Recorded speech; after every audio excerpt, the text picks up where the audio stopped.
নমস্কাৰ গুৱাহাটী টাইমছত আপোনালোকক স্বাগতম জনাইছো আৰু আজি আমাৰ সৈতে উপস্থিত আছে এগৰাকী সোশ্যাল ওয়াৰ্কাৰ আৰু বিশিষ্ট ব্যৱসায়ী তেখেত আজি আমাৰ মাজত আহি উপস্থিত হৈছে আৰু তেখেত হৈছে গোলাম বাবু কিব্ৰিয়া ডাঙৰীয়া আপোনাক স্বাগতম জনাইছো ধন্যবাদ দাদা প্ৰথমতে আপুনি আমাৰ মাজত আহিছে বা আমাক আজি খিনি সময় দিছে তাৰে বাবে ধন্যবাদ জনাইছো আপোনাক দেখিছো আপুনি বিভিন্ন ধৰণৰ সোশ্যাল ওয়াৰ্কৰ লগত জড়িত আপোনাৰ যি অঞ্চল জলেশ্বৰ কনস্টিটুৱেন্সি বুলি ক'লেও ভুল নহব গোৱালপাৰা ডিস্ট্ৰিক্টৰ তাতে আপুনি বহুত এক্টিভ আৰু পাব্লিকক বিভিন্ন সমস্যাত হেল্প কৰা পৰিলক্ষিত হয় আৰু ইতিমধ্যে কিছু দিনৰ পৰা আপোনাক দেখিছো ৰাইজৰ দলৰ লগত আপুনি জড়িত হৈছে আগন্তুক 2026ৰ যি নিৰ্বাচন তাতে আপুনি আপোনাৰ সমষ্টিক ৰিপ্ৰেজেন্ট কৰা তেনেকুৱা কিবা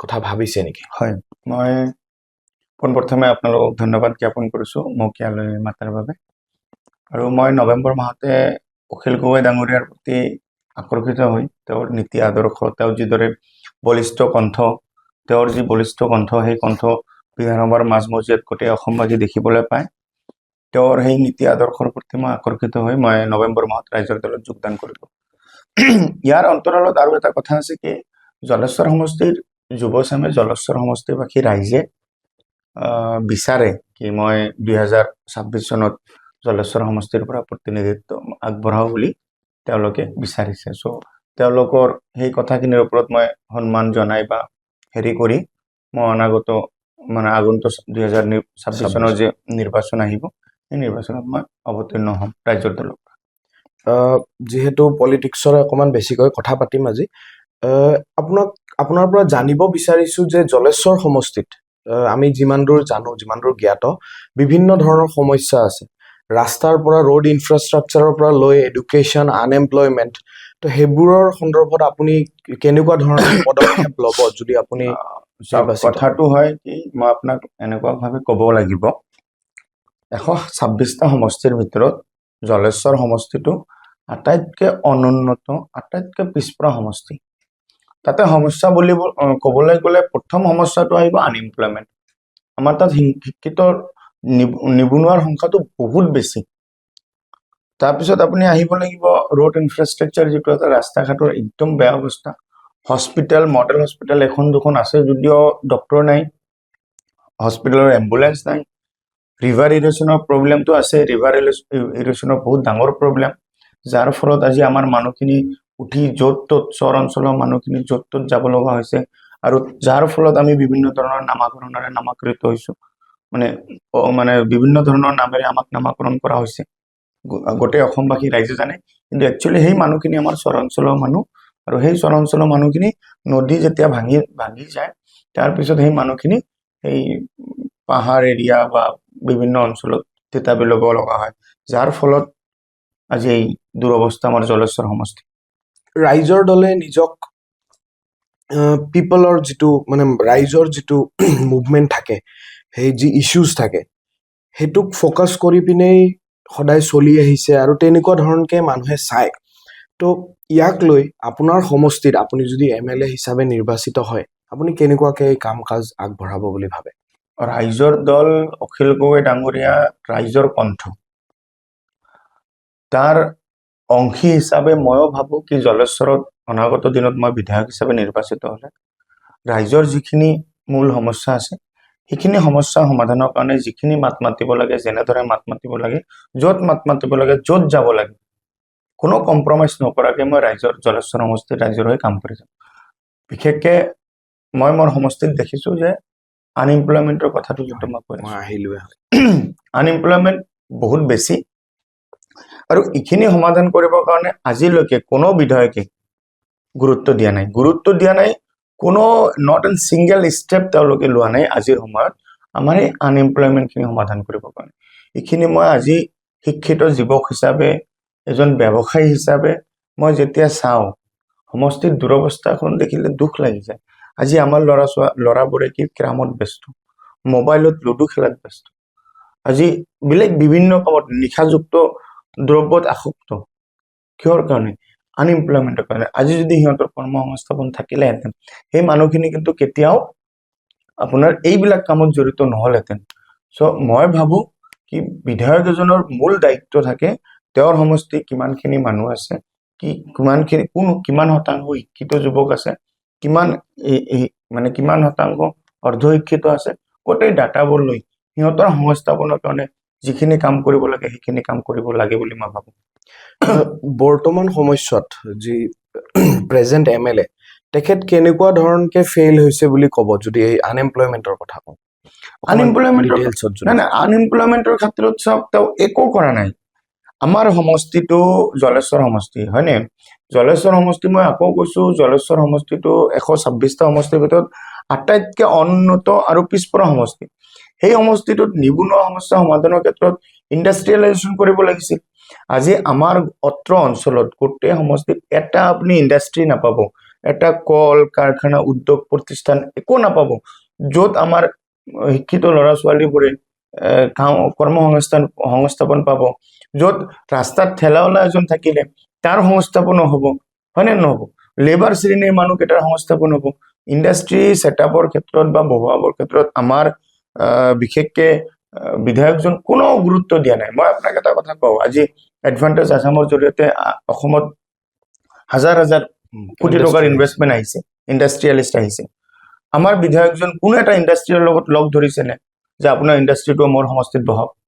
কোনো এটা মানে গভৰ্ণমেণ্টৰ থ্ৰু দি মন্ত্ৰী তাত গৈ, কাৰণ যেতিয়া ডেভেলপমেণ্টৰ কথা আহিব তেতিয়া তাত মন্ত্ৰীৰ তাত যোৱা, মুখ্যমন্ত্ৰীৰ তাত যোৱা, ইণ্ডাষ্ট্ৰিয়েলৰ তাত যোৱা বাধা নাই নহয়।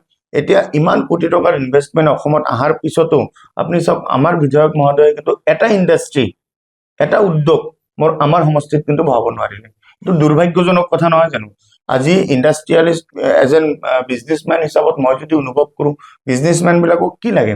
সেই অঞ্চলটোত সা সুবিধাখিনি কৰি দিব লাগে, মাটিৰ এলটমেণ্টখিনিৰ ব্যৱস্থা কৰি দিব লাগে। সেইখিনি কোনে দিব? লেণ্ড এডভাইজৰী বৰ্ডৰ মেম্বাৰ কোন হয়? বিধায়ক নহয় জানো? ডিষ্ট্ৰিক্ট এটাৰ লেণ্ড এডভাইজৰী কমিটিৰ মেম্বাৰ বিধায়ক নহয় জানো? তেতিয়াহ'লে সেই বিধায়কে গম পাব যে কোন মাটি কেনেকুৱা আছে, কোনটো ক'ত কেনেকে কি ছেটআপ কৰিব পাৰোঁ, ক'ত ইণ্ডাষ্ট্ৰি বহাব পাৰোঁ। আজি চৰকাৰ এখনে 100% আপোনাক যদি মই ক'ব যাওঁ, ৰাজনীতিৰ ঊৰ্ধত গৈও কিছুমান কথা ক'ব লাগিব। চৰকাৰে এখনে কেনেকে 100% কৰ্ম সংস্থাপন দিব আপুনি কওকচোন? আজি আপুনি যদি হিচাপ ওলাব যায় যে Guwahati university, Silchar university, Dibrugarh university, 3টা মেইন ইউনিভাৰ্চিটি, তাৰপিছতো আদাৰ ইউনিভাৰ্চিটি যিবিলাক আছে প্ৰাইভেট ইউনিভাৰ্চিটি, গোটেই ইউনিভাৰ্চিটিৰ পৰা যদি আপুনি ষ্টুডেণ্ট গ্ৰেজুৱেট হয়, পাৰ মান্থ আপুনি 3 to 4 লাখ ষ্টুডেণ্ট গ্ৰেজুৱেট হয়।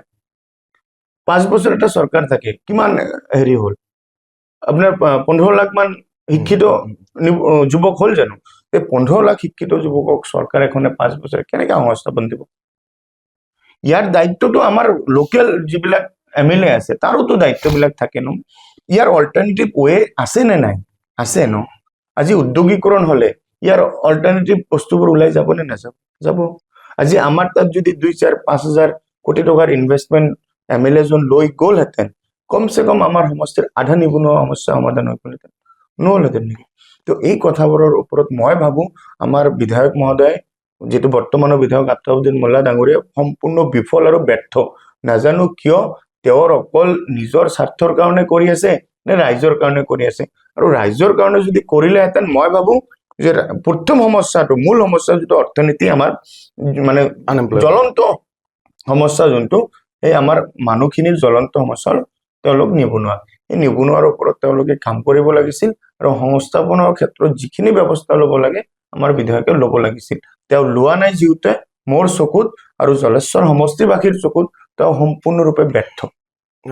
এটা কথা ক'ব লাগিব যে আমি সদায় দুখ দিওঁ চৰকাৰক বা মুখ্যমন্ত্ৰীক যে চাকৰি নাই বা আনএমপ্লয়মেণ্টৰ কথা লৈ, কিন্তু চাবলৈ গ'লে এজন বিধায়কৰ হাতত বহুতখিনি কেপাবিলিটি থাকে আৰু তেওঁ যদি ইচ্ছা কৰে, তেওঁ যদি ফাইট কৰে, নিশ্চয়কৈ হয়তো আপুনি যেনেকে ক'লে তেওঁ বিভিন্ন ধৰণৰ কাম নিজৰ অঞ্চলটো আগবঢ়াই নিবলৈ।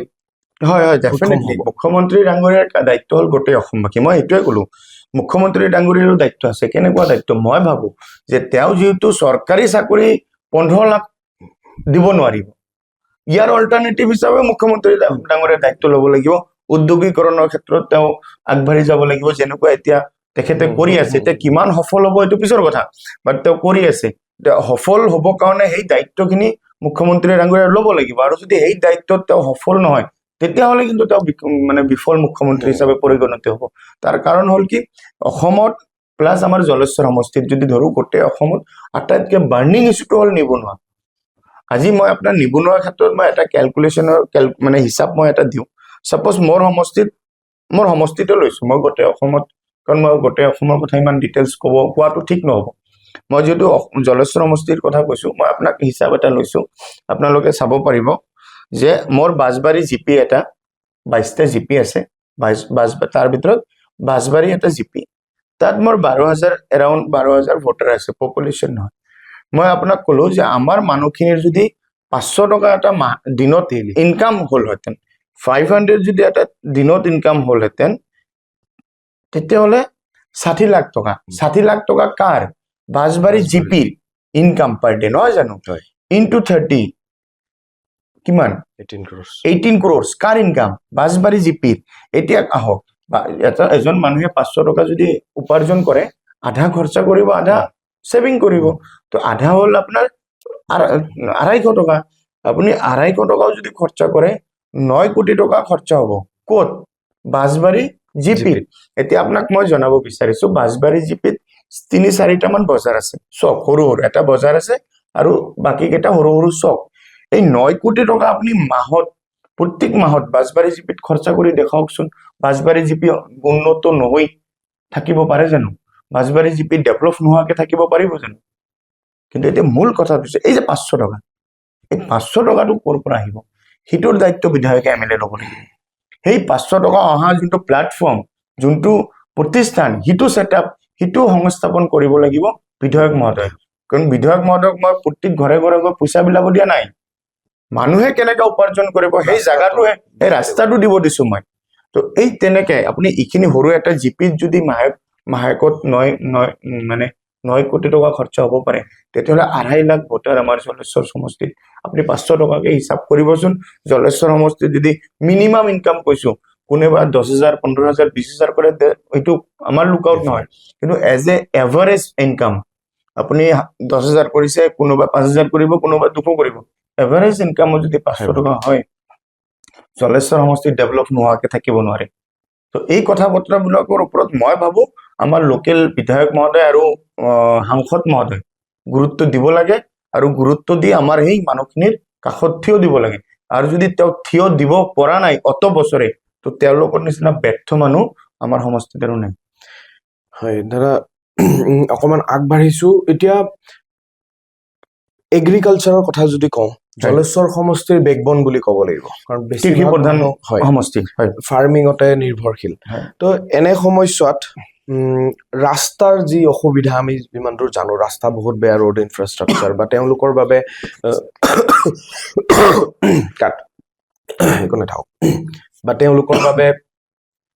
বা তেওঁলোকৰ বাবে যিখিনি ফাৰ্মিঙৰ বস্তুখিনি চেল কৰিবলৈ বা যিখিনি দৰকাৰী বস্তু সেইবোৰ আগবঢ়াই নিবলৈ আৰু যাতে বেটাৰ কৰিব পাৰি তাৰ বাবে কেনেকুৱা ধৰণৰ আপুনি কথা ভাবিছে যে কি কৰিব আমাৰ সমষ্টিখন কৃষি প্ৰধান সমষ্টি তাতে বছৰত এবাৰহে খেতি কৰা হয় মই ভাবো কি মই অনাগত দিনত সমষ্টিৰ কাৰণে যদি কৰিব লাগে এই মানুহখিনিৰ কাৰণে সেই খেতি পথাৰটোত কেনেকৈ 2-3টালৈকেও কৃষি উৎপাদন কৰিব পাৰি বৈজ্ঞানিক কি পদ্ধতি আছে সেইবোৰটো কৰিব লাগিব সেই পদ্ধতিবোৰত কমচে কম 2টা বছৰত যদি 6 মাহ কৰি 2টা কৃষি উৎপাদন কৰা যায় সেই খেতি পথাৰবিলাকত তেতিয়াহ'লে মই ভাবো বাৰুকৈ নিশ্চয় মই আমাৰ সমষ্টিৰ কৃষি যিবিলাক ব্যক্তি আছে বা ৰাইজ আছে তেওঁলোকে উপকৃত হ'ব আৰু সেইটো মই অনাগত দিনত কৰিবৰ কাৰণে চেষ্টা কৰিম বৈজ্ঞানিক পদ্ধতি বাহিৰৰ পৰা মানুহ আনি কেনেকুৱা ধৰণৰ ইনফ্ৰাষ্ট্ৰাকচাৰবোৰ বনাব পাৰি কেনেকৈ ধৰণৰ আমি কামবোৰ কৰি গ'লে সেই উৎপাদনবোৰ উৰ্বৰা শক্তিটো বাঢ়িব মাটিৰ ওপৰত কি কৰিব লাগে বৈজ্ঞানিক পদ্ধতিতে সেইখিনি বাহিৰৰ পৰা হ'লেও বা আমাৰ এগ্ৰিকালচাৰ ইউনিভাৰ্চিটিৰ পৰা আমাৰ যিবিলাক অভিজ্ঞ প্ৰফেচাৰ আছে তেওঁলোককো যদি আমি মাতি লৈ সেই মাটিবিলাকৰ ওপৰত আমি ৰিচাৰ্চ কৰোঁ বা মাটিবিলাকৰ ওপৰত এক্সপেৰিমেণ্ট কৰা যায় তো ডেফিনেটলি আমাৰ সমষ্টিবোৰত 2টা এটলিষ্ট মিনিমাম 2টা আপুনি কৃষি উৎপাদন আমি কৰিব পাৰিম বুলি মই বিশ্বাস কৰোঁ আৰু মই অনাগত দিনত মই বিধায়ক হলে সেই কামখিনি মই ডেফিনেটলি কৰিম আৰু আপোনাৰ যিটো ৰোড ইনফ্ৰাষ্ট্ৰাকচাৰৰ কথা কৈছে এইখিনিতো ডেফিনেটলি বিধায়কলে বনাব লাগিব আগৰ বিধায়কে কেনেকুৱা কাম কৰিছে মই নাজানো তেওঁ চাগে বয়সস্থ মানুহ ডায়েবেটিছ পেচেণ্ট আৰু XYZ বহুত কিবা কিবি আৱৰি ধৰিছে মানুহখিনি নিজৰ শাৰীৰিক যোনটো সক্ষমতা সেইটো থাকিব লাগিব চ' তেওঁক মই বেছি দুখ দিয়াটো ঠিক নহ'ব শৰীৰক তেওঁ মানে শৰীৰটোৱে তেওঁক সাথ দিব লাগিব মই ভাবো কি মই বিধায়ক হলে সেই কামখিনি ৰাইজৰ কৃষি প্ৰধান সেই আকৌ কৃষি অঞ্চলটো যেনেকে জীয়াই তোলে মই জীয়াই তুলিবলৈ সক্ষম হ'ম বুলি মই ভাবো বিভিন্ন কোৱেশ্যন আমি দেখিব পাৰো পাঞ্জাৱ হাৰিয়ানা যদি চাওঁ তেওঁলোকে কৃষি প্ৰধান আৰু তেওঁলোকৰ ফাৰ্মাৰ্ছ খিনি আমাৰ লগত যদি তুলনা কৰো বহুত ডিফাৰেন্স থাকে বহুত অডি develop, মাৰ্চিডিজ তাকে কৈছো মই ফাৰ্মাৰে ঘূৰে আজি পাঞ্জাৱৰ ফাৰ্মাৰ এজনে মাৰ্চিডিজ লৈ ঘূৰিব পাৰে আৰু আমাৰ ফাৰ্মাৰ এজনে বিশ্বাস কৰক ৰাতিটো চলিবৰ কাৰণে ঘৰত সঁজুলি নাথাকে মানে তেওঁলোকৰ ইমান প্ৰব্লেমত ভুক্তভোগী সেইটোৱে কাৰণ তেওঁলোকৰ খেতি পথাৰ যোনটো আছে তাতে 2টা 3টা 4টা কৃষি উৎপাদন কৰা হয় কিন্তু আমাৰ এই খেতি পথাৰত বছৰেকে এটাই অনলি ধানৰ বাহিৰত চাউলৰ ধানৰ বাহিৰত কিন্তু বেলেগ খেতি আমাৰ তাত নহয় মৰাপাটৰ খেতিটো আগত হৈছিল এতিয়া কমি গৈ আছে শস্যৰ খেতিটো হৈছিল এতিয়া কমি গৈ আছে সো এই যে যোনটো প্ৰব্লেম সেই প্ৰব্লেমখিনি আমি বৈজ্ঞানিক পদ্ধতিৰে কেনেকৈ সমাধান কৰিব পাৰিম তাৰ ওপৰত মই বিশেষকৈ গুৰুত্ব আৰোপ কৰিম এটা কাট লৈছো ষ্টপ কৰিব নালাগে দাদা গৰাখহনীয়াৰ ইছ্যু আছে নে আপোনাৰ তাতে ৰেডি আমি যিমান দূৰ জানো জলেশ্বৰ সমষ্টিত আৰু এটা মেজৰ প্ৰব্লেম বুলি ক'ব লাগিব গৰাখহনীয়াৰ ইছ্যু তাক লৈ কেনেকুৱা ধৰণৰ বৰ্তমান গৰাখহনীয়া আটাইতকৈ প্ৰব্লেমৰ ভিতৰত আমি ছেকেণ্ডত আহিলে গৰাখহনীয়া ফাৰ্ষ্ট মই ক'লো আনএমপ্লয়মেণ্ট নিবনুৱা সমস্যা ছেকেণ্ড আহিব গৰাখহনীয়াৰ ফলত আমাৰ চৰাঞ্চলৰ মানুহখিনি আজি বিভিন্ন ঠাইত থিতাপি ল'ব লগা হৈছে তো থিতাপি লোৱাৰ পিছত আমাক কিন্তু সেই মানুহখিনি কেতিয়া সন্দেহযুক্ত বাংলাদেশী অবৈধ বিভিন্ন নামেৰে নামকৰণ কৰা হৈছে এই নদী যোনটো গৰাখহনীয়া সেই গৰাখহনীয়াখিনি পাৰ্মানেণ্ট প্ৰটেকশ্যনৰ কাৰণে ব্যৱস্থা ল'ব লাগে আমাৰ বিধায়ক মহোদয়ে সেই ব্যৱস্থাখিনি লোৱা নাই তো সেইকাৰণে মই ভাবো কি আমাৰ সমষ্টিখনত কৰিবলগীয়া বহুত কাম আছে আমাৰ মানুহখিনিৰ মান সন্মানটো আৰু টকা পইচা দি কিনি পোৱা নাযায় আজি আমি আমাৰ মানুহখিনি আজি মান সন্মান হেৰাব লগা হৈছে ইজ্জত বুলি এটা বস্তু হেৰাই দিব লগা হৈছে সেইটোৰ মুখ্য কাৰণটো গৰাখহনীয়া আমি চৰাঞ্চলৰ পৰা সেই গৰাখহনীয়াৰ ফলত ঘৰ বাৰী ভাঙি যোৱাৰ পিছত আমি বেলেগ জেগাত যাওঁ তাতে গৈ বোলে আমি অচিনাকি হৈ যাওঁ আমি যাম কোনফালে চৰকাৰেও আমাক ক'ব লাগে আমি কোনফালে যাম যদি চৰকাৰে আমাক সেই ঠাইৰ পৰা উঠিবলৈ মানাই কৰে তো তেতিয়াহ'লে সেই গৰাখহনীয়াখিনি ৰোধ কৰক না আপোনালোকে সেই গৰাখহনীয়াখিনি ৰোধ কৰি দিয়ক আমাৰ মানুহখিনি উঠি ক'তো নাযাব জলেশ্বৰতে থাকিব তো তেনেকুৱা ধৰণৰ কথা সেইখিনিতে আহিছো চাবলৈ গ'লে সংখ্যালঘু অধ্যুষিত অঞ্চল এটা জলেশ্বৰ আৰু বৰ্তমান যি চিনেৰিয়ত পলিটিকেল পলাৰাইজেশ্যন চলিছে তেনে সময়ছোৱাত আপোনাৰ সমষ্টিৰ মানুহখিনিক আপুনি যদি কালি MLA বনি যায় সক্ষম হয় মানুহৰ ছাপৰ্টত আপুনি কেনেকুৱা ধৰণকে তেওঁলোকক ছেফগাৰ্ড দিব বা তেওঁলোকৰ বাবে কাম কৰি যাব চাওক মই চব কথা ক'বলৈ গ'লে এটা কথা আহি যায় এনচাৰটো এটাই আহি যায় মই এজন ছিকুলাৰ মানুহ ধৰ্ম নিৰপেক্ষ মানুহ মই ভাৰতীয় গণতন্ত্ৰৰ ওপৰত বিশ্বাস ৰাখোঁ আৰু গণতন্ত্ৰই যিখিনি আমাক এলাউ কৰে আমি সেইমতে গণতান্ত্ৰিকভাৱে আমি আগুৱাই যাওঁ সংবিধানে আমাক যিখিনি পাৰ্মিচিবল যিখিনি আমাক পাৰ্মিশ্যন দিয়ে আমি একৰ্ডিং টু সংবিধান আগুৱাই যাওঁ ৰাজনীতিৰ খাতিৰত বিভিন্ন মানুহে বিভিন্ন ধৰণৰ কথা ক'ব মই জলেশ্বৰবাসীক এটা কথা ক'ম আপোনালোকে এইবিলাক কথাত কাণ দিব নালাগে আপোনালোকে জলেশ্বৰ সমষ্টিবাসীৰ ৰাইজ আমি যদি কৰ্মৰে সংস্থাপিত হওঁ কৰ্ম সংস্থাপন যদি আমাৰ আহি যায় আমাক কোনো হিলাব নোৱাৰে এইটো মই জলেশ্বৰ সমষ্টিবাসী ৰাইজক একদম আপোনালোকৰ মাধ্যমেৰে মই বিনম্ৰভাৱে আহ্বান জনাইছোঁ আজিৰ এই যি সাম্প্ৰদায়িক ৰাজনীতিৰ বিশ্ববাস্প বিয়পাবৰ কাৰণে চেষ্টা কৰিছে একাংশ লোকে ইয়াতে কাণসাৰ নিদি উপযুক্ত ব্যক্তি এজন আপোনালোকে নিৰ্বাচিত কৰিব লাগে যোনে আপোনালোকৰ কৰ্মসংস্থাপনৰ কথা চিন্তা কৰে যোনে আপোনালোকৰ ল'ৰা ছোৱালীৰ কথা চিন্তা কৰে সেই কথাখিনি আমি যদি কৰ্মৰে সংস্থাপিত হওঁ তেতিয়াহ'লে এইবিলাক কথা কোনো কাণতে নাহে আপুনি জানে আজি কোনোবা এটা গুৱাহাটীৰ বিজনেছমেন এইবিলাক সাম্প্ৰদায়িক কথা কোনোবা কাণত লাগিব জানো নালাগে। কোনো এটা ভাল উদ্যোগপতি ব্যৱসায়ী বা ভাল চাকৰি কৰা মানুহ এজনৰ কাণত এইবিলাক নালাগে। তেওঁ ৰাতিপুৱা উঠিব, ব্ৰাছ কৰিব, তেওঁৰ নিজৰ কামত ওলাই যাব। এইবিলাক কথা একচুৱেল কোনটো লেভেলৰ মানুহৰ তাত বেছি লাগে? যিবিলাক মানুহ নিবনুৱা, কাম বন নাই, দিনটো ঘূৰি ফুৰে, মোবাইলটো খুচৰি থাকে, নহয় জানো? কোন হিন্দু কৈছে, কোন মুছলিম কৈছে, আজি আপোনাৰো গাত নালাগে, আমাৰো গাত নালাগে। বিকজ আমাৰ এইবিলাক মেটাৰে নকৰে কি হিন্দু কি মুছলিম। আমি মানুহ হৈ জীয়াই থাকিব লাগে ভাৰতবৰ্ষত। মই সেই মানুহ হৈয়ে জীয়াই থাকিব বিচাৰিছো। চ' সেইকাৰণে মই কৈছো জলচৰ সমষ্টিবাসী ৰাইজ এইবাৰ মোৰ এনেকুৱা লাগিছে তেওঁলোকে সজাগ হৈছে, সচেতন হৈছে, তেওঁলোকে এইবাৰ যোগ্য মানুহ এজন নিৰ্বাচিত কৰিব বুলি মই বিশ্বাস কৰো। আপুনি যোনটো কথা ক'লে হয়, মই পাৰ্চনেলি মোৰ এটা এক্সপিৰিয়েঞ্চ শ্বেয়াৰ কৰোঁ ইয়াতে। যোৱাকালি মই কেইজনমান ল'ৰাৰ লগত চিনাকি হ'লো। তেখেত মই পাৰ্চনেলি এজন মুছলিম ল'ৰা, তেওঁলোক হিন্দু মানুহ। তো তেওঁলোকে প্ৰথম মোক লগ পোৱাৰ পিছত, চিনাকি হোৱাৰ পিছত মোক প্ৰথম কথাটো কি ক'লে জানে? এইবাৰ ঈদত কিন্তু তোমাৰ গেষ্ট বাঢ়িল দেই, বিৰিয়ানী খাব মাতিবা। এটা পাৰ্চনেল আপোনাক কথা শ্বেয়াৰ কৰিছো। কি হয়, সদায় আমি দেখি থাকো যে ৰাজ্যত এনেকুৱা হয়তো হিন্দু মুছলিম বহুত চলিছে বা কিবা সেয়া অকল সামাজিক মাধ্যমত। পাৰ্চনেল লেভেলত যিমান মানুহ মই চিনি পাওঁ, যাৰ লগত উঠা বহা একো নাই, কাৰো একো নাই, তেনেকুৱা ভাৱ নাহে, বা মোৰতো তেনেকুৱা কাৰোবাক লৈ একো ভাৱ নাই, সঁচা অৰ্থতে নাই। হয়, চাবলৈ গ'লে বৰ্তমান বহুত কেইটা ৰিজনেল পাৰ্টিজ আছে অসমত, বা নেশ্যনেল পাৰ্টিও বহুত কেইটা ইয়াতে ভালকে এক্টিভলি কাম কৰি থকা পৰিলক্ষিত হয়। তেনে সময়ছোৱাত আপুনি কিয় ভাবিলে যে ৰাইজৰ দলৰ নিচিনা এটা দলৰ লগত আপুনি যোগদান কৰিলে, বা আপুনি তেওঁলোকৰ লগত থাকিলে আপোনাৰ কাম কৰি যাব পাৰিব? চাওক, মোৰ সপোনটো হ'ল জলেশ্বৰ সমষ্টি এখন কৰাপশ্যন ফ্ৰী সমষ্টি বনোৱা। কৰাপশ্যন ফ্ৰী মই আপোনাক কৈছো, যোনটো সকলোৱে জানে, অপ্ৰিয় সত্য কথা, MLA ৰ পাৰ্চেণ্টেজ লাগে। আপুনি আমাৰ জলেশ্বৰ সমষ্টিত যাব, মই এজন MLA কথা কোৱা নাই, 2001 চনৰ পৰা 2025 চনলৈকে মই কৈছো, প্ৰত্যেকটো MLA ৰ কি লাগে? পাৰ্চেণ্টেজ লাগে কামত। সেই পাৰ্চেণ্টেজটো মই শুনি কাণটো পকি গৈছে। মোৰ মনত এটা বিশ্বাস যে মই যদি MLA হ'ব পাৰো, সেই কৰাপশ্যন ফ্ৰী এখন জলেশ্বৰ সমষ্টি বনাম। মই আপোনালোকৰ মাধ্যমেৰে অন ৰেকৰ্ড কৈছো, মই বিধায়ক হোৱাৰ পিছত মোৰ অঞ্চলত কোনো ঠিকাদাৰে কাম বিচাৰি গ'লে, কোনো ব্যৱসায়ী কৰিব গ'লে, মোৰ সমষ্টিৰ কথা কৈছো, কোনো যুৱ বন্ধুৱে কাম বিচাৰি গ'লে, কিবা কামত 1 টকা পাৰ্চেণ্টেজ দিব নালাগিব, 1 টকা। সেই পাৰ্চেণ্টেজখিনি যদি মই কৰাপশ্যন ফ্ৰী এখন সমষ্টি বনাব বিচাৰো, প্ৰথমত মই নিকা হ'ব লাগিব, নহয় জানো?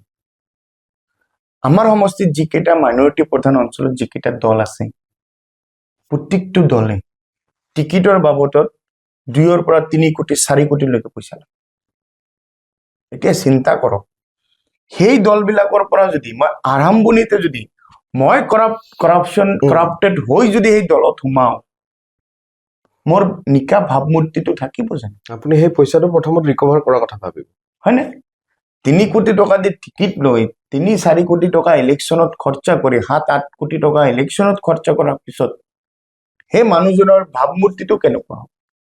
আৰু মই আপোনাক এচুৰেঞ্চ দিছো, জলেশ্বৰ সমষ্টিত যিকেইটা মানে হেৰি আছে, আমাৰ অঞ্চলত যিকেইটা মানে ৰাজনৈতিক দল আছে, সেই দলবিলাকে ডেফিনেটলি তেওঁলোকে পইচা অবিহনে টিকিট নিদিয়ে। বিগত দিনত বিভিন্ন উত্থাপন হৈছে, আপোনালোকে দেখিছে, বিভিন্ন ধৰণৰ প্ৰমাণো আছে আপোনালোকৰ সংবাদ মাধ্যমৰ হাতত। সেইকাৰণে মই ভাবিছো কি অখিল গগৈ ডাঙৰীয়াৰ যি কণ্ঠ গোটেই অসমবাসীৰ কাৰণে বলিষ্ঠ কণ্ঠ, বিৰোধীৰ ভূমিকা মোক এনেকুৱা লাগে কি অকলে তেওঁৱে পালন কৰি আছে। কাৰণ তেওঁ এজন কৰাপশ্যন ফ্ৰী, তেওঁ এজন স্বচ্ছ আৰু নিকা ভাৱমূৰ্তিৰ মানুহ। মই ভাবো তেওঁৰ দলটো, ৰাইজৰ দল, তেনেকুৱা এটা ভাৱমূৰ্তিৰ দল। আৰু সেই দলৰ পৰা যদি মই টিকেট বিচাৰো, মই 100% আই এম চিয়ৰ কি 1 টকা নিদিয়াকে টিকেট হ'ব। সেইকাৰণে মই আজিৰ এই প্ৰেক্ষাপটত, যিহেতু মই জলেশ্বৰ সমষ্টি এখন কৰাপশ্যন ফ্ৰী সমষ্টি বনাব বিচাৰিছো, সপোন দেখিছো, সেই তেনে ক্ষেত্ৰত যিখিনি চৰকাৰী সা সুবিধা আছে, যিখিনি চৰকাৰী কাম কাজ আছে, 100% 100% জলেশ্বৰ সমষ্টিত কাম হওক। আপোনাক মই আৰু এটা ইণ্টাৰেষ্টিং কথা কওঁ, আমাৰ সমষ্টিত ঠিকাদাৰবোৰ পলায়। আপুনি খবৰ ল'ব, আপোনাৰ হেৰি ৰাজমিতাত এটা ওমেন কলেজ হৈ আছিলে, আজি 3 বছৰৰ পৰা কাম বন্ধ হৈ আছে, ঠিকাদাৰজন পলাইছে। ৰাস্তাৰ খলিচা, লক্ষীপুৰৰ পৰা খলিচা বিটা মোৰ ঘৰ, সেই অঞ্চলটোত যাবৰ কাৰণে ৰাস্তাটো ঠিকাদাৰ নাই, পলাইছে। কিয় ঠিকাদাৰক যদি সুধো কিয় পলাইছে কয় আপোনালোকৰ সমষ্টিত পইচা বহুত বিচাৰে আমি নোৱাৰো কাম কৰিব এই যে মই কৰাপশ্যন ফ্ৰী এখন সমষ্টি 100% চৰকাৰী কাম সা সুবিধাবোৰ সমষ্টিৰ মানুহৰ তাত দিব হলে তেতিয়াহ'লে মই কৰাপশ্যন ফ্ৰী হ'ব হলে কৰাপশ্যন ফ্ৰী প্লেটফৰ্মৰ পৰা যাব লাগিব আৰু মই আপোনালোকৰ মাধ্যমেৰে মই আজি কৈছো অসমৰ ভিতৰত মই ভাবো কি কৰাপশ্যন ফ্ৰী ৰাইজৰ দলতকৈ আৰু কোনো হ'ব নোৱাৰে সেইকাৰণে মই ৰাইজৰ দলটো চুজ কৰিছো আজিৰ এই প্ৰেক্ষাপটত আৰু ইয়াৰ পৰা টিকেট লৈ চলেশ্বৰ সমষ্টিবাসীৰ ৰাইজৰ সেৱা কৰিবৰ কাৰণে মন মানিছো দাদা এইখিনিতে আপোনাৰ অকমান পাৰ্চনেল লাইফৰ পিনে আহোঁ আপোনাৰ বিষয়ে কিছু কথা জানিব বিচাৰিছো আপুনি স্কুলিং ক'ৰ পৰা কৰিছিলে কিয় সুধিছো আপুনি এজন উচ্চ শিক্ষিত যুৱক আমি হয়। যিমান দূৰ জানো হয়। যিমান দূৰ জ্ঞাত মই স্কুলিং খলিচাবিটা হাইস্কুলৰ পৰা স্কুলিং কৰিছো তাৰপিছত তাৰপিছত মই এডুকেশ্যন আগবঢ়ালে তাৰপিছত মই BN কলেজত গ'লো তাৰ ধুবুৰী ধুবৰী তাৰ পৰা হায়াৰ ছেকেণ্ডেৰী কৰিলো তাৰপিছত মই দিল্লী গ'লো তাৰ পৰা মই BBA কৰিলো তাৰপিছত গোৱালপাৰা ল কলেজৰ পৰা মই ল কৰিলো তাৰপিছত মই USTMৰ পৰা MBA কৰিলো এতিয়া মই PhD কৰি আছো USTMত আপোনাৰ আগৰ পৰাই যেতিয়া আপুনি ষ্টুডেণ্ট আছিলে বা যেতিয়া পঢ়ি আছিলে তেতিয়াৰ পৰা এটা প্লেন আছিল নেকি যে মানে পলিটিক্সত যাম বা কিবা কৰিম সমষ্টিটোৰ কাৰণে না না একদম কোনো ধৰণৰ প্লেন নাছিল পলিটিক্সত সোমোৱা মোৰ বিশেষকে প্ৰশাসনিক বিষয়া হ'ব বহুত মন আছিলে বাই বেড লাক হ'ব নোৱাৰিলো কেইবাবাৰো এক্সাম দিছো চ' কিছুমান ক্ৰেক হৈছে কিছুমান ক্ৰেক হোৱা নাই কিছুমান ইণ্টাৰভিউত ফেইল হৈছো চ' প্ৰশাসনিক বিষয়া যিটো হ'ব নোৱাৰিলো তাৰপিছত ভাবিলো জীৱনতো কিবা কৰি খাবই লাগিব বেপাৰ বাণিজ্য আৰম্ভ কৰিলো লাহে লাহে সেইবিলাক চাথ দিব ধৰিলে বেপাৰ বাণিজ্য লাহে বাঢ়ি যাব ধৰিলে লাহে সমাজৰ লগত জড়িত হলো সমাজৰ লগত জড়িত হোৱাৰ পিছত মোৰ যোনটো অনুভৱ মই দেখিলো বাপৰে আমাৰ মানুহখিনিক এনেকে ঠগে মানুহ ৰাজনীতিবিদ বিলাকে MLA বিলাকে বিধায়ক আমাৰ MP বিলাকে এনেকে আমাৰ মানুহখিনিক ঠগি আছে আৰু যিখিনি কাম MP আৰু MLA কৰিব লাগে সেই কামখিনি তেওঁলোকে কৰা নাই মই যেতিয়া সামাজিক কামৰ লগত জড়িত হলো তেতিয়াই বস্তুখিনি মোৰ চকুত ধৰা পৰিলে আৰু মই ব্যক্তিগত ফালৰ পৰা যিমানখিনি পাৰো মই হয় সহযোগিতা কৰি আছো কিন্তু মই দেখিলো কি মানুহৰ ইমান সমস্যা ইমান প্ৰব্লেম গোটেইখিনিতো ব্যক্তিগত ভাৱে কৰা সম্ভৱ নহব কিছুমান এডমিনিষ্ট্ৰেটিভ প্ৰব্লেম থাকে চাৰ্কেলত গৈছে চক্ৰ বিষয়ৰ কথা শুনা নাই তাৰ মাটিৰ খাজনা দিয়া নাই মাটিৰ প্ৰব্লেম কাৰোবাৰ ঘৰ বাৰীৰ প্ৰব্লেম কাৰোবাৰ ডকুমেণ্টেশ্যনৰ প্ৰব্লেম বিভিন্ন সমস্যাৰে জড়িত মানুহখিনি চ' এই মানুহখিনিক যদি সহায় কৰিব যাওঁ বা বিচাৰো তেতিয়াহ'লে অকল মানে ব্যৱসায়িক ক্ষেত্ৰৰ ফালে আগবাঢ়ি গ'লে বা সেই দিশটোৰ ফালে মই যদি আগুৱাই যাওঁ তেতিয়াহ'লে কৰিব নোৱাৰিম চ' তেতিয়া বাই চান্স মই পলিটিক্সত আহিব লগা বা সোমাব বিচাৰিছো বা আহিব বিচাৰিছো পলিটিক্সত কিয় মানে পলিটিক্সটো এনেকুৱা এটা জেগা য'ত থাকি আমি সৰ্বসাধাৰণ ৰাইজৰ সেৱা আগবঢ়াব পাৰি আৰু সৰ্বসাধাৰণ ৰাইজক বিভিন্ন প্ৰকাৰে সহযোগিতা কৰিব পাৰি একফালৰ পৰা নহয় বিভিন্ন প্ৰকাৰে প্ৰশাসনিক ফালে হওক আদাৰ চাইডে হওক ফাইনেন্সিয়েলি হওক মই ক'লো নিবনুৱা সমস্যাৰ ক্ষেত্ৰত হওক ইণ্ডাষ্ট্ৰিয়েলাইজেশ্যনৰ ক্ষেত্ৰত হওক বিভিন্ন ধৰণে আমাৰ এই মানুহখিনিক আমি সহযোগিতা আগবঢ়াব পাৰিম বুলি বাই চান্স পলিটিক্সত আহিব লগা হ'ল আমাৰ ইণ্টাৰভিউৰ অন্তিমখনৰ পিনে আহি পাইছোহি তাৰে আগত অন্তিমটো প্ৰশ্ন কৰাৰ আগত অকণমান ৰেপিড ফায়াৰ ৰাউণ্ড এটা আপোনাৰ লগত অকণমান ৰাখিব বিচাৰিছো তো আপোনাৰ ফেভৰেট বুলি যদি সুধো মই পইণ্ট কিবা কম আপুনি এনচাৰটো দিব চিনেমাৰ ক্ষেত্ৰত হলিউড নে বলিউড ফুড খানাৰ ক্ষেত্ৰত এইটো মানে আপোনাৰ টেষ্টটো বুজিবলৈ একদম শ্বৰ্টত সুধিছো ফ্ৰাইড ৰাইচ নে বিৰিয়ানী মই বেছিভাগ যাক আজিলৈকে মানে প্ৰশ্ন কৰিছো বা ইণ্টাৰভিউ লৈছো বিৰিয়ানীৰ পিনে সদায় ৱেটটো বেছি থাকে চবে বেছি বিৰিয়ানীয়ে ভাল পায় তো তাৰ লগত মই এতিয়া সুধো সলমান খান নে Shahrukh Khan both are my favorite Asomiya film ইণ্ডাষ্ট্ৰীৰ যদি কথা পাতো আপুনি অসমীয়া চিনেমা চাইনে চাওঁ ৰৈ ৰৈ বিনালে ৰিচেণ্টলি সকলোৱে চাইছে কেনেকুৱা অনুভৱ কৰিছিলে ভাল জুবিন দা এই কথাটো মনত পৰি গ'ল আমি বিচাৰো কি মই বিচাৰো বা গোটেই অসমবাসীয়ে বিচাৰে জুবিন দাৰ আত্মা চিৰশান্তি কামনা কৰাটো বিচাৰে তেওঁ অমৰ হৈ থাকক তেওঁ আমাৰ মাজত সদায় থাকক। যেনেকে তেওঁ থকা সময়খিনি অসমবাসীয়ে যেনেকে তেওঁক জিলিকাই ৰাখিছিল, তেওঁ নথকা সময়খিনিও অসমবাসী তেওঁক তেনেকে জিলিকাই ৰাখক বুলি আশা কৰিছো। আৰু তেওঁ দি যোৱা অন্তিমটো উপহাৰ আমাৰ কাৰণে বহুত ভাল লাগিছে। ক'বলৈ ইমান ভাষা নাইকিয়া হৈ যায় তেওঁৰ কথা মনত পৰিলে। হয়। চিৰিয়াছলি আমি ভাবুক হৈ যাওঁ। মানুহজন আজি আমাৰ মনত মানে আমাৰ নাই ইয়াতে, কথাটো সঁচাকে বেয়া লাগে। ভাবিলে নালাগে যে তেওঁ নাই। তেওঁ মই নালাগে। যোৱাকালি জুবিন ক্ষেত্ৰৰ সন্মুখেৰে যেতিয়া পাৰ হলো, মানে ফটো আছে তেওঁৰ সমাধি নাই ক্ষেত্ৰ বুলি। গম পাওঁ, বাট বিশ্বাস নহয় বা নহয়, ভাৱটো নহয় যে জুবিন দা তেওঁৰ নাই। কথা মনত পৰিলে সঁচাকে মনটো বেয়া লাগি যায়। ইমান কম সময়ৰ ভিতৰত তেওঁ নাথাকিব বুলি ভাবাই নাই। হয়। আমি বিচাৰিছো তেওঁ আমাৰ মাজত থাকক, সদায় থাকক। তেওঁৰ যি জাষ্টিচ বা ন্যায় জাষ্টিচ, সকলোৱে বিচাৰি তেওঁ আছে। জাষ্টিচ পাওক। তেওঁ সঁচাকে আচলতে হৈছিল কি, ইয়াৰ উত্তৰটো সেইটোহে গোটেই important। অসমবাসীয়ে লাগে, আমাকো লাগে। তেওঁৰ অন্তিমটো মুহূৰ্তত সঁচাকে হৈছিল কি, সেইখিনি কথা আমি জানিব বিচাৰিছো। হয় দাদা, অন্তিম প্ৰশ্নটো আপোনালৈ, জলস্বৰ সমষ্টিৰ যি ৰাইজ, হয়। তেখেতসকললৈ আমাৰ জৰিয়তে কি মেছেজ দিব? মই জলেশ্বৰ সমষ্টিবাসী ৰাইজক আহ্বান জনাব বিচাৰিছো, এইবাৰ দল নহয়, এইবাৰ আপোনালোকে ব্যক্তি চাইহে ভোট দিব। যোনজন ব্যক্তি আপোনালোকৰ ৰাইজৰ কাৰণে কাম কৰিব বুলি আপোনালোকৰ অনুভৱ হয়, যোনজন ব্যক্তিয়ে কৰাপশ্যন ফ্ৰী এখন সমাজ কৰিব পাৰে, যোনজন ব্যক্তিয়ে আপোনালোকৰ ল'ৰা ছোৱালীৰ সংস্থাপনৰ কথা চিন্তা কৰে, যোনজন ব্যক্তিয়ে অৰ্থনৈতিকভাৱে আপোনালোকক স্বাৱলম্বী কৰিব বিচাৰে, সেইজন ব্যক্তিকহে ভোট দিব আপোনালোকে। কাৰণ আজি যদি আমি সজাগ নহওঁ, আমি সচেতন নহওঁ, অনাগত দিনত কিন্তু আমাৰ ভৱিষ্যতটো অন্ধকাৰ হৈ যাব।